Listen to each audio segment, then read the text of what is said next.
आज आपको एक बहुत कठिन प्रश्न का उत्तर बहुत सरल भाषा में समझाते हैं। आज का सबसे वैज्ञानिक विषय है, क्या समय की यात्रा अर्थात टाइम ट्रेवल संभव है? इसका उत्तर हमारे प्राचीन काल के ऋग्वेद, महाभारत, रामायण और अन्य ग्रंथों में दिया गया था और आज यह वैज्ञानिक भी मानने लगे हैं कि समय की यात्रा करना पूरी तरह संभव है। लेकिन फ़िलहाल अभी मानवता के पास वह टेक्नोलॉजी नहीं है जिससे कि हम लोग समय की यात्रा कर सकें। आज लंबाई, चौड़ाई और ऊंचाई 3 आयामों के अलावा विज्ञान ने 8 और आयाम खोजे हैं और कुल मिलाकर 11 आयाम हो चुके हैं, जबकि हमारे प्राचीन काल में 64 आयाम खोजे जा चुके हैं। एक सरल भाषा में आपको बताते हैं। पहला आयाम लंबाई है। यह एक ऐसा आयाम है जिसमें हम केवल आगे पीछे जा सकते हैं, लेकिन दाएं बाएं नहीं जा सकते। दूसरा आयाम चौड़ाई है, जिसमें हम दाएं बाएं, आगे पीछे भी जा सकते हैं।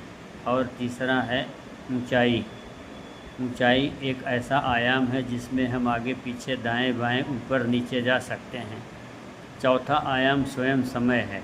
इसलिए हम कभी समय के आगे नहीं बढ़ पाते, क्योंकि हम समय में ही रहते हैं।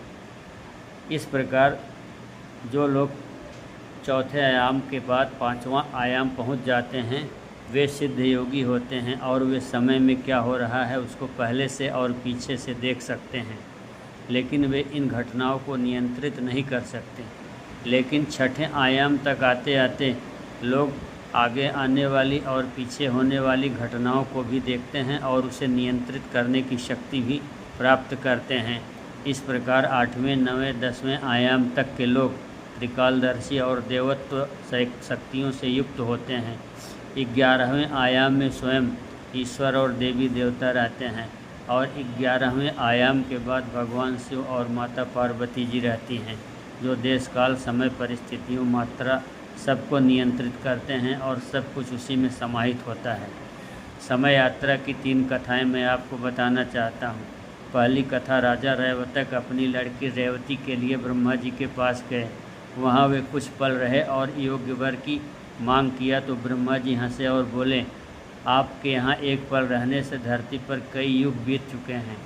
दूसरी कथा अर्जुन और श्री कृष्ण के द्वारा ब्लैक होल और वाइट होल पार करके महाविष्णु लोक में जाने की है। और तीसरी एक घटना महाभारत काल में ही जुड़ी हुई है, जिसमें मृत्यु के बाद लोगों का साक्षात्कार हुआ। इस प्रकार से समय यात्रा एक सच्चाई